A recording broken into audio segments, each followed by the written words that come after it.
ॐ अज्ञानतिमिरान्धस्य ज्ञानञ्जनशलाकया चक्षुरुन्मिलितं येन तस्मै श्रीगुरुवे नमः। ॐ नमो भगवते वासुदेवाय। ॐ नमो भगवते वासुदेवाय। ॐ नमो भगवते वासुदेवाय। श्रीमद् भागवतम दूसरा कैंटो 9वां अध्याय और 9th श्लोक। तो हम चर्चा कर रहे थे ब्रह्मा जी कैसे इस संसार में आए गर्भोदक साई विष्णु के माध्यम से, और उसमें ब्रह्मा जी ने कुछ दिव्य ध्वनि सुनी। उन्होंने सुना तपः, और उसके बाद उन्होंने 1000 वर्षों तक तपस्या करी। इन बिटवीन भगवान ने उनके हृदय में ज्ञान प्रकाशित किया। उन्होंने अपने मन और इंद्रियों को वश में किया। और क्या हुआ उसके बाद आप जानते हैं।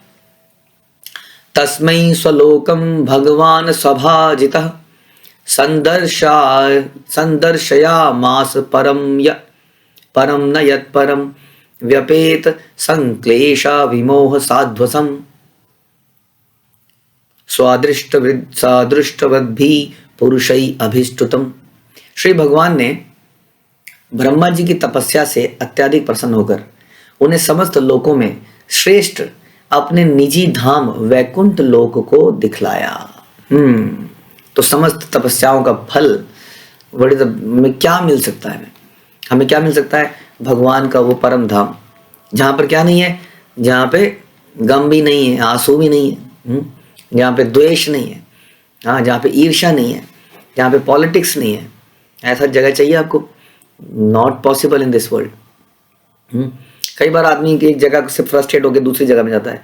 कई बार आदमी कंपनी को छोड़ता है, यहाँ पर बहुत पॉलिटिक्स है, यहाँ काम नहीं करूँगा। बट मैंने जितनी भी कंपनियों में काम किया, हमें यही समझ में आया कि कोई ऐसी जगह नहीं है संसार में जहाँ पॉलिटिक्स नहीं है। क्योंकि अल्टीमेटली सब जगह वही लोग हैं संसार के, रजोगुणी प्रधान इस संसार के लोग, जिनके अंदर रजोगुण भरा पड़ा है। काम, क्रोध, ये सारी चीज़ें उनके अंदर, वही लोग तो हर जगह हैं। तो कहाँ जाएंगे यहाँ से निकल के, कहाँ तक भागेंगे? वास्तव में जाना ही है ऐसी जगह। अगर आप ढूंढ रहे हैं तो ये वो जगह है जो ब्रह्मा जी ने तपस्या के माध्यम से प्राप्त करी। उसके दर्शन किए। भगवान ने उनको अपना प्रसन्न होकर अपना निजी धाम दिखा दिया। यह दिव्य लोक उन समस्त स्वरूप सिद्ध व्यक्तियों द्वारा पूजित है जो समस्त प्रकार के क्लेशों और सांसारिक भय से सर्वथा मुक्त है। तो किन लोगों के लिए ये जगह? ये लगा उन लोगों के लिए है जिनके अंदर सारे क्लेश से मुक्त हैं, सांसारिक भय से मुक्त हैं। ये हो गया तो क्या हुआ? ये हो गया तो क्या हो गया? ये सारे भय हमारे पास तब तक रहते हैं जब तक हम अपने आप को आइडेंटिफाई करते हैं इस बॉडी से। There is a close identification with the body. हम जानते हैं, जब भी अपनी फोटो देखते हैं हम पहचान जाते हैं ये मैं हूँ। हम कोई ग्रुप फोटो देखते हैं तो ऐसा नहीं होता कि सबसे पहले हम अपने को देखते हैं उसके अंदर।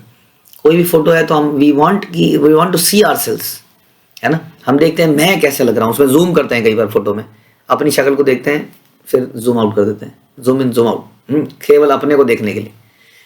तो क्योंकि हम अपने को स्ट्रांगली एसोसिएट करते हैं उस बॉडी से, उस पर्टिकुलर लुक से। जब तक ये है तब तक वो भय बना रहेगा। कई तरह के भय बने रहेंगे। शास्त्र बताते हैं बहुत तरह के भय। रूपवान के अंदर रूप को खो जाने का भय है, जवान आदमी को बूढ़ा होने का भय है, बलवान को बल जाने का है, जिसका नाम है, शोहरत है, वो डरता है कहीं नाम शोहरत मिट्टी में ना मिल जाए। पुत्र है तो पुत्र के खो जाने का है। कई तरह के भय हैं संसार में, जो है उसी को खो जाने का भय है बेसिकली। तो यहाँ पर ये जो जगत है जो ब्रह्मा जी को दिखाया गया, ये उन लोगों के लिए है जो इन क्लेशों से मुक्त होते जा रहे हैं, हो गए हैं, संसारिक भय से मुक्त हो गए हैं और समस्त क्लेशों से मुक्त हैं। तो ऐसा जगत दिखाया, ऐसा प्राप्त किया जा सकता है। ऐसा नहीं है कि ये ब्रह्मा जी ने ही प्राप्त किया, हम इसको प्राप्त नहीं कर सकते हैं। यदि हम आचार्यों के बताए हुए रास्ते पे चलेंगे तो हम अवश्य ही इसको प्राप्त कर सकते हैं। ऐसा नहीं है कि ड्रीम वर्ल्ड की बात करी जा रही है। क्योंकि जैसे सूर्य उगता है तो उगने से पहले उसका प्रकाश फैलने लगता है, पता चल जाता है कि सूर्य आने वाला है। उसी तरह से हम लोग आध्यात्मिक जगत में तो नहीं गए हैं, लेकिन उस आध्यात्मिक जगत का रंग हमारे ऊपर चढ़ने लगता है इसी जगत के अंदर।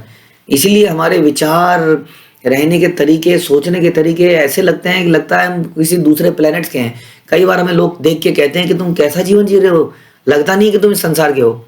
लोग हैरान हो जाते हैं हमारी जीवन शैली को देखकर, कि हमारा रूटीन को देखकर, हमारे बच्चों को देखकर, बिल्कुल हैरान परेशान हो जाते हैं कि ऐसा भी होता है क्या? ऐसा भी हो सकता है कि कोई टीवी देखे बिना इतना एंजॉयमेंट के साथ खुशी से रह सके। People will die without TV, I am sure. लोगों को डिप्रेशन हो जाएगा अगर एक दिन टीवी ना चले तो।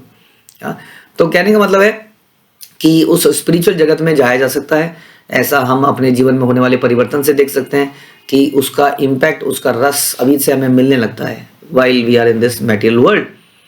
प्रवर्तते यत्र रजतम तयो सत्वं च मिश्रम न च काल विक्रम न यत्र माया किम अतः किम उत उपरे किम उत अपरे हरे अनुव्रता यत्र सुर सुर असुर अर्चिता। भगवान ने उस स्वधाम में, भगवान के उस स्वधाम में न तो रजोगुण है, न तमोगुण है, न सतोगुण है, इनका कोई प्रभाव नहीं है। संसार में सबसे बड़ी मुसीबत ये 3 गुण हैं। इनसे जीत पाना लगभग असंभव है। जो व्यक्ति इनसे जीतने का प्रयास करता है वो और उलझ जाता है। ये 3 रस्सियों की तरह हैं, रस्सी के 3 धागे जो कि आपस में गुंथ कर एक मजबूत रस्सी बन जाते हैं और हमें बांध देते हैं, क्योंकि हम इन गुणों से प्रभावित हो जाते हैं। हमारा बुद्धि विवेक सब चला जाता है इन गुणों के कारण। ये बड़े ताकतवर हैं, लेकिन भगवान के उस धाम में इन गुणों का कोई प्रभाव नहीं है। यानी कि कोई नहीं है वहाँ हमें जो करप्ट करेगा। हम उस शुद्ध अवस्था में एक बार चले गए तो फिर अशुद्ध नहीं हो पाएंगे। वहाँ पर काल को प्रधानता नहीं है। ऐसा नहीं है ये भूतकाल है, भविष्य काल है। फिर बहिरंगा शक्ति का तो क्या कहना, माया वहाँ पर एब्सेंट है। कोई डरने की जरूरत नहीं है माया से, जिससे यहाँ पर डरने की जरूरत है। यहाँ डर के रहने की जरूरत है, क्योंकि हम बड़े यहाँ पर एक तरह से अलग थलग पड़े हैं, अपने पिता से दूर हैं। पिताजी क्योंकि हमने ही ये इच्छा करी थी, तो इसलिए यहाँ पर हमें बहिरंगा शक्ति पकड़ के दबोच लेती है। लेकिन भगवान के उस धाम में बहिरंगा शक्ति जो है एब्सेंट है, वो नहीं दबोच सकती हमें। तो इसका तो वहाँ प्रवेश भी नहीं हो सकता। देवता और असुर बिना भेदभाव के भक्तों के रूप में भगवान की पूजा करते हैं। सब लोग मिल के वहाँ पर भगवान की पूजा करते हैं। ये भगवान के उस वैकुंठ लोक के बारे में बातें हो रही हैं। इसके बारे में थोड़े जिक्र चलता रहेगा कि ब्रह्मा जी ने जो देखा वो क्या देखा एग्जैक्टली, वो जगत कैसा है। एक तरह का जगत है वो। क्या बता रहे हैं कि प्रभुपाद हमें चाहिए कि श्रीमद् भागवत से हम भौतिक आकाश के परे दिव्य जगत की प्रकृति तथा रचना के विषय में ज्ञान प्राप्त करें। देखिए, ज्ञान प्राप्त करना हमारी जिम्मेदारी है। सरकार संविधान बनाती है, सरकार लॉ बनाती है। सरकार की जिम्मेदारी नहीं है कि आप उस लॉ को पढ़ें। सरकार का जिम्मेदारी है कि उस लॉ को पब्लिश करें, हाँ, रिलीज करें। लेकिन उसको पढ़ना, उसको समझना, उसका पालन करना, ये हमारी जिम्मेदारी है। हम कभी ये नहीं कह सकते कि मुझे मालूम नहीं था, हाँ तो मैंने नहीं किया। इसलिए हमें जानकारी लेनी पड़ेगी। इस संसार में हम कितनी जानकारी लेते हैं। न्यूज़पेपर इंडस्ट्री चली रही है, हमें लगता है जानकारी होनी चाहिए, बिल्कुल जानकारी होनी चाहिए। कई लोग बहुत बहस करते हैं इस मामले में। नहीं जी, बड़ी जानकारी होनी चाहिए। जिस संसार में रह रहे हैं उसके बारे में आपको पता ही नहीं क्या चल रहा है। कई बार लोग हमसे बोलते हैं तुम्हें, आपको तो पता ही नहीं कुछ क्या चल रहा है। कभी जान लिया करो, कभी देख लिया करो दुनिया में क्या चल रहा है। बात आपकी बिल्कुल सही है। प्रॉब्लम ये है कि जानने के लिए इतना कुछ है, हम प्रायोरिटी हमारी कुछ और हो जाती है। हम भी जानने की कोशिश कर रहे हैं, हम भी ज्ञान ले रहे हैं, पूरे दिन हम भी लगे रहते हैं जानकारी लेने में। आप भी लगे रहते हैं, आप किसी और विषय में जानकारी ले रहे हैं, हम किसी और विषय में जानकारी ले रहे हैं। भाई इतना ही तो फर्क है। आप इस वक्त जो आपके आसपास चल रहा है उसकी जानकारी ले रहे हैं, हम उस परम धाम की जानकारी ले रहे हैं, जैसा कि यहाँ बताया जा रहा है। हम भी एक प्रकार का न्यूज़पेपर पढ़ रहे हैं। भक्ति सिद्धांत सरस्वती ठाकुर भी कहते थे कि डेली न्यूज़पेपर छप सकता है, और छपता था उस जमाने में। डेली वो नोट निकालते थे कि स्पिरिचुअल वर्ल्ड में तो इतना कुछ है जो कि यथार्थ है, जिससे जीवन परिवर्तन हो सकता है, कि रोज एक मैगजीन छप सकती है। What about monthly magazine? Daily एक मैगजीन छापी जा सकती है। तो इसलिए श्रीमद् भागवत से हमें भौतिक आकाश के परे दिव्य जगत की प्रकृति के बारे में, रचना के बारे में ज्ञान प्राप्त करना चाहिए। अपने बच्चों को इसका ज्ञान देना चाहिए। हाँ, जो उनको गुड्डे गुड़ियों की कहानियां सुना रहे हैं, और उनको हम कौन से स्पाइडरमैन और बैटमैन और ही मैन और ये मैन और वो मैन, उनको हमें सुप्रीम मैन के बारे में बताना चाहिए। उस आकाश में भौतिक गुणों, विशेष रूप से रजो और तमोगुण का अभाव है। तमोगुण के कारण जीवात्मा में काम पैदा होता है, लस्ट और वासना की आदत उत्पन्न होती है। और जिसका अर्थ यह हुआ कि वैकुंठ लोक में जीवात्मा इन दोनों बातों से मुक्त हैं। वहां पर काम नहीं है, वहां पर वासना नहीं है, वहां पर प्योर शुद्धता से सेवा है। भोगने की इच्छा नहीं है वहां पर। जैसा कि भगवत गीता में पुष्टि की गई है, मनुष्य ब्रह्म भूत अवस्था में वासना तथा शोक दोनों से मुक्त हो जाता है। अतः वही व्यक्ति वहां जा सकता है जो इस वासना से मुक्त है। इसलिए while we living in this world, हमें ये प्रयास करना है भक्ति के प्रोसेस से अपने आप को इतना शुद्ध करें धीरे धीरे ये वासना, ये लेमेंटेशन, ये हैंकरिंग समाप्त कर पाए। अतः इसके निष्कर्ष पर यह निकला कि वैकुंठ लोक के निवासी ब्रह्मभूत जीवात्माएं एलिवेटेड हैं, शुद्ध हैं, और संसारी आत्माएं कैसी हैं? शोक, वासना और शोक से पूर्ण है। वासना के कारण ही शोक है, क्योंकि वासना पूरी नहीं हो पाती है। वासना पूरी होती है तो ग्रीड बन जाती है, लालच बन जाता है, उसकी लिमिट नहीं है कोई वासना को पूरा करने की, और पूरी नहीं होती है तो शोक और क्रोध में बदल जाती है। इस प्रकार जीव संसार में हमेशा दुखी रहता है। जब भौतिक जगत में कोई व्यक्ति रजोगुणी और तमोगुणी नहीं होता तो उसका अर्थ है कि वह सतोगुणी बन गया, लेकिन सतोगुणी व्यक्ति भी संसार में कभी कभी रजोगुण और तमोगुण से दूषित हो जाता है। लेकिन वैकुंठ लोक में ये गुण एब्सेंट हैं, इसलिए वो शुद्ध अवस्था में रहता है, इसलिए वो हमेशा प्रसन्न रहता है। इसलिए उसको कहते हैं वैकुंठ, जहां कोई कुंठा ना हो। श्याम अवदाता शतपत्र लोचना पिशंग वस्त्रा सुरुच सुपेशसः सर्वे चतुबाहवा उन्मीशन मणि प्रवेक निष्क आभरणा सुवर्चस। वैकुंठ लोक के वासियों को आभामय श्याम वर्ण का बताया गया है। अब बता रहे हैं कि ब्रह्मा जी ने जो देखा वैकुंठ लोक, जिसके बारे में हम चर्चा सुन रहे हैं, कि वो ऐसा है कि वहां पर कोई गुण नहीं है, तीनों गुण नहीं है प्रकृति के, माया शक्ति नहीं है, काल शक्ति नहीं है, सभी लोग भगवान की सेवा में लगे हैं एक साथ। उसके बाद बता रहे हैं वहां के लोगों का जो रंग है वो श्याम वर्ण का है। आंखें कैसी हैं वहां के लोगों की? कमल पुष्प के समान है। उनके कपड़े कैसे हैं? पीलाभ रंग। और उनकी शारीरिक संरचना कैसी है? बड़ी आकर्षक है। हाँ, भगवान के बारे में बात कर रहे हैं क्या? नहीं, वहां की जीवात्माओं के बारे में बात कर रहे हैं। वे उभरते हुए तरुणों की तरह हैं, यानी कि यंग हैं, एकदम यंगस्टर्स। उनके चार चार हाथ हैं। वे मोती के हारों तथा अलंकृत पदकों के भली भांति विभूषित होकर अत्यंत तेजवान प्रतीत होते हैं। तो ये ऐसा लगता है सुन के कि भगवान के बारे में चर्चा हो रही है। आपको चाहिए हाथ, चार चार हाथ, कितना बढ़िया हो जाएगा ना। चार चार हाथ होंगे, जैसे आप दो हाथ से गाड़ी चलाओगे, एक हाथ से बर्गर खाओगे, एक हाथ से जूस पियोगे, कितना बढ़िया हो जाएगा। अभी कर सकते हो ये काम? अभी नहीं कर सकते, लेकिन अगर ऐसी इच्छा होगी तो नहीं जा पाओगे धाम में। हाँ, चारों हाथों से क्या करेंगे? दो हाथों से भगवान के पैर दबाएंगे, हाँ, दो हाथों से भगवान के हाथ दबा देंगे, या कोई और सेवा कर लेंगे। तो इस प्रकार से ये वहाँ पे जाता ही वही है जो सेवा करना चाहता है, लेकिन उसका शारीरिक कांति, उसका सौंदर्य अद्भुत होता है, भगवान जैसा ही सुंदर दिखता है।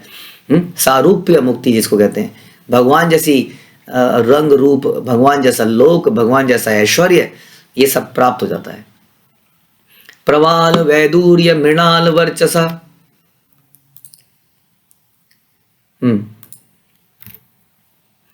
परिस्फुरत कुंडल मौलिक मालिना। उनमें से कुछ की आकृतियां मूंगे तथा हीरे की भांति तेजस्वी हैं, चमक निकल रही है उनके शरीर में से, ऐसे हैं। हम यहाँ पर कई सारी क्रीम पाउडर पोत देते हैं, शाम तक वो पॉल्यूशन में काला पड़ जाता है। हाँ, फिर रगड़ते हैं इसको, बहुत कुछ करना पड़ता है ना। लेकिन वहां पर क्या है, नेचुरली वो चमक रहे उनके अंदर एक। और वे अपने सिरों पर मालाएं धारण किए हैं जो कमल पुष्प के समान खिली हुई हैं। कुछ ने कानों में सुंदर कुंडल पहन रखे हैं। इस प्रकार का वहां का वैभव है।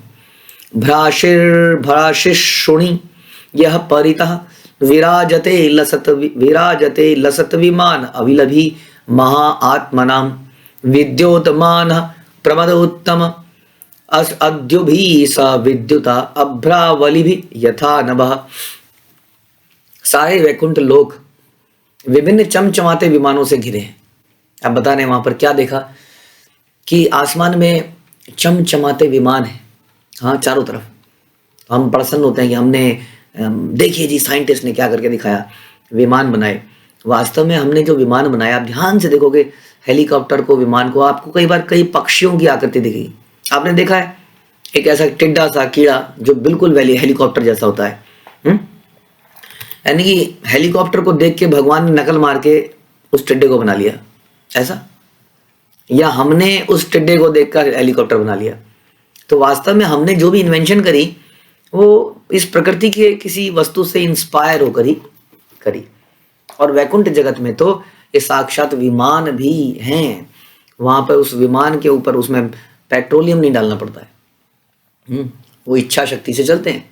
ये विमान महात्माओं या भगवत भक्तों के हैं। स्त्रियां अपने स्वर्गिक मुखमंडल के कारण बिजली के समान सुंदर लगती हैं, और ये सब मिलकर ऐसा प्रतीत होता है कि मानो बादलों और बिजली से आकाश सुशोभित हो रहा हो। यानी कि इतना ऐश्वर्य है भक्तों के पास, यानी कि पर्सनल विमान है। यहाँ तो कार लेना भी बहुत बड़ी समस्या है, ले भी लेता है तो आदमी चला नहीं पाता है सड़कों पर। वहाँ पर सबके अपने पर्सनल विमान हैं, और हम खुश हो रहे हैं कि हमारे पास 1 करोड़ इकट्ठा हो गया, 2 करोड़ इकट्ठे हो गए, 10 करोड़ इकट्ठे हो गए, मेरा पर्सनल जेट है इस संसार में, जो कि कितनी बार क्रैश हो जाता है और आदमी उसमें मर जाता है। ऐसा हुआ कि नहीं? तो वहां पर ऐसे विमान हैं जो इच्छा शक्ति चलते हैं, क्रैश होने का कोई मतलब ही नहीं है। और स्त्रियां कैसी हैं? स्वर्गिक मुखमंडल के कारण बिजली के समान सुंदर हैं, लेकिन फिर भी किसी के अंदर काम इच्छा नहीं पैदा हो रही है, क्योंकि वहां तीनों गुण से एब्सेंट वो जगह है। कोई भी किसी के प्रति इंटरेस्टेड नहीं है, सभी मिलकर भगवान की सेवा करना चाहते हैं।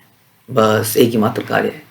श्री यत्र रूपिणी उरुगाय पादयो करोति मानम बहुधा विभूति भी प्रेक्षम श्रिताया कुसुमाकर अनुगई विगीयमाना प्रिय कर्म गायति।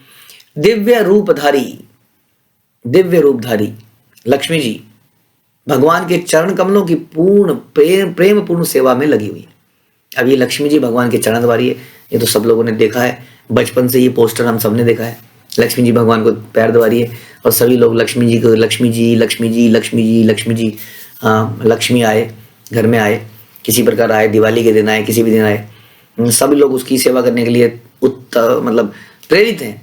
लेकिन वो लक्ष्मी जी भगवान के चरणों की सेवा कर रही है। अब लक्ष्मी जो इतनी ऑपुलेंस की देवी है, उसको खुद चरण दबाने की क्या आवश्यकता है? तो लक्ष्मी अपने एग्जाम्पल से दिखा रही है कि डिवोटी कितना भी संसारी में पूजा क्यों ना जाने लग जाए, उसकी पूजा क्यों ना होने लग जाए, उसकी वाहवाही क्यों ना लग जाए, लेकिन वो पर्सनली भगवान का दास ही होता है। लक्ष्मी जी अपने एग्जाम्पल से दिखाती हैं। इसलिए एक जो हमारी गुरु शिष्य परंपरा है वो लक्ष्मी जी द्वारा चालू होती है। She is a perfect example कि एक भक्त को कैसा होना चाहिए। एक भक्त को भगवान के चरणों की सेवा करने के लिए सोचना चाहिए, जबकि सारा संसार लक्ष्मी जी के पीछे पड़ा है। फिर भी लक्ष्मी जी भगवान के चरणों को दबा रही है।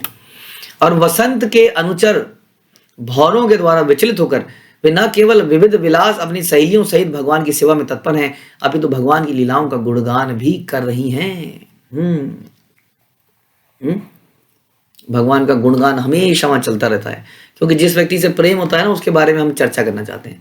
जिसके हृदय में करप्शन है, गंदगी है, वो हमेशा गंदगी की बात करेगा, वो हमेशा कमियां निकालेगा। जैसे कि मक्खी हमेशा गू में जाती है, हाँ, और मधुमक्खी पुष्प में जाती है, पराग में जाती है। तो जिसकी आंखों में मोतियाबिंद है, उसको हर चीज में दाग दिखता है, काला काला दिखता है। कहते हैं ना, इस दाल में कुछ काला है। आपकी आंख में कुछ काला है वास्तव में। आपकी आंख में पत्थर पड़े हैं, जिसको पूरी सफेद चादर में एक दाग दिखता है, पूरी चादर सफेद नहीं दिखती है। तो जिसका हृदय पवित्र हो जाता है, उसके हृदय से क्या निकलता है? गुणगान निकलता है, ग्रेटिट्यूड निकलता है। और जिसका हृदय करप्ट होता है इस संसार में, जो अपने को ही मानता है, सब कुछ मानता है, उसके मुख से खिखी खाखा और कुछ बुराइयां, कुछ निंदाएं निकलती हैं। ऐसे लोग कभी भगवान के धाम में नहीं जा पाएंगे। यहाँ पे लक्ष्मी जी पैर दबा रही हैं और भगवान का गुणगान चले जा रहा है। और कोई आपस में कंपटीशन नहीं है, सब मिलके भगवान की सेवा करना चाहते हैं। हाँ, दर्दशः तत्र अखिल सात्वताम पतितम पतिम श्रिया पतिम यज्ञ पतिम जगत पतिम सुनंद नंद प्रबल अहरण आदि भी स्व पार्षद अग्रही परिसेवितम विभुम। अब बता रहे हैं कि भगवान ब्रह्मा जी ने क्या देखा इसके आगे। ये सारा उपलब्ध देखा, लक्ष्मी जी को देखा, विमानों को देखा, वहां के लोगों को देखा जो इतने सुंदर थे, और अभी तक भगवान को नहीं देखा है। अब उन्होंने, ब्रह्मा जी ने वैकुंठ में उन भगवान को देखा, श्री भगवान को देखा, जो सारे भक्त समुदाय के स्वामी, लक्ष्मी जी के पति, समस्त यज्ञों के स्वामी, ब्रह्मांड के स्वामी हैं, और जो नंद सुनंद प्रबल और अहरण आदि अपने अग्रणी पार्षदों द्वारा सेवित हैं। तो उन्होंने उन भगवान को देखा, और किसके साथ देखा? ये सारे भक्तों के बीच में बैठा देखा। तो कितने भाग्यवान थे। ब्रह्मा जी ने तपस्या करी तो उसका लाभ क्या मिला उन्हें भगवान के दर्शन हुए। तो इस प्रकार से यदि हम तपस्या करते हैं, हाँ, तपस्या का मतलब क्या होता है? यहाँ पर तपस्या का वास्तविक मतलब, अगेन, जैसे हम गीता में सुनते हैं, भगवान कहते हैं एक योगी एक तपस्वी से बेटर है कि नहीं? तो तपस्या का वास्तविक मतलब है ऐसा कोई भी कार्य जो हम कष्ट लेते हैं भगवान के लिए। शास्त्रों के अनुसार जब हम कष्ट लेते हैं भगवान के लिए, जैसे हम अपनी नींद को त्यागते हैं, अपने अच्छे खाने को त्याग देते हैं, अच्छे सुंदर कपड़ों को त्याग देते हैं, अपने आराम ऐशो आराम को त्याग देते हैं भगवान की सेवा के लिए, वही तपस्या है। भगवान को प्रसन्न करने के लिए, व्रत इत्यादि भी भगवान को प्रसन्न करने के लिए। तो जब ऐसा करते हैं तो ये फल मिलता है। क्या फल मिला इन्हें साक्षात भगवान के धाम का और भगवान का दर्शन हुआ, भगवान के भक्तों का दर्शन हुआ। तो उन्होंने देखा कि भगवान अपने भक्तों द्वारा पूजित हैं, सेवित हैं, क्योंकि भक्तों का हमेशा एक ही उद्देश्य रहता है, कैसे भगवान को प्रसन्न किया जाए, और उसके लिए वो एक दूसरे की मदद करते हैं। लाइक हम ऐसा सुनते हैं कि जितनी भी सखियां हैं भगवान की, वो राधा रानी की सेवा करना चाहती हैं कि राधा रानी प्लीज ये कृष्ण को दे दीजिए, ये कृष्ण को दे दीजिए, कृष्ण की इससे सेवा कर लीजिए। हाँ, वहां पर ऐसा भाव है कि राधा रानी भगवान को सेवा करे, हम भगवान की सेवा करें। तो वहाँ पे एक्चुअली में एंजॉय करने की टेंडेंसी नहीं है, कैसे मैं एंजॉय करूँ। वहाँ पे भगवान की सेवा करनी है तो सेवा भगवान की होनी चाहिए ताकि भगवान प्रसन्न चित्त रहे। ये प्रेम का दिव्य लक्षण है, दिव्य प्रेम का लक्षण है कि हम अपने प्रेमी को देखना चाहते हैं कैसे वो सुखी रहे, चाहे मेरे द्वारा सेवित हो या किसी और के द्वारा सेवित हो, या मैं किसी की मदद कर दूं ताकि उनको परम आनंद मिले। तो ऐसा वो जगत ब्रह्मा जी देख पा रहे हैं, भगवान उन्हें साक्षात दिखा रहे हैं, भगवान ही दिखा रहे हैं उनको, खुद नहीं देख पा रहे हैं, ध्यान रखिए।